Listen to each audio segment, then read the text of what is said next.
திருவள்ளூர் மாவட்டம் மீஞ்சூர் ரயில் நிலையம் அருகே ரயில்வே கேட் நீண்ட நேரம் திறக்கப்படாததால் பொதுமக்கள் ரயிலை மறித்து போராட்டத்தில் ஈடுபட்டனர். தொடர்பான முழு விவரங்களை எமது செய்தியாளர் ஸ்ரீதர் வழங்க கேட்கலாம். ஸ்ரீதர், தொடர்பான முழு விவரங்கள். திருவள்ளூர் மாவட்டம் மீஞ்சூர் ரயில் நிலையம் அருகே சுமார் 50க்கும் மேற்பட்ட கிராம மக்கள் பயன்பெறும் வகையில் ரயில்வே மேம்பாலம் அமைக்கும் பணிகள் நடைபெற்று வருகின்றன.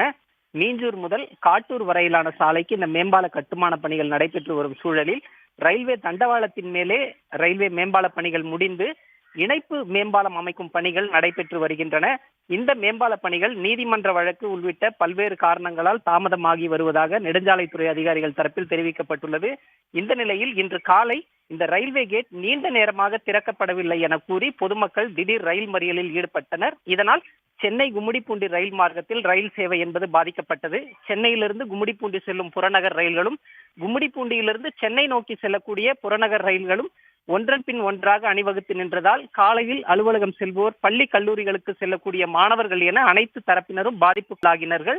நீண்ட நேர போராட்டத்திற்கு பிறகு ரயில்வே கேட் திறக்கப்பட்டதை அடுத்து சுமார் 1 மணி நேரம் காலதாமதமாக ரயில்கள் தற்போது இயக்கப்பட்டு வருகின்றன. உடனுக்குடன் செய்திகளை தெரிந்து கொள்ள சன் நியூஸ் பெல் ஐகானை கிளிக் பண்ணுங்க.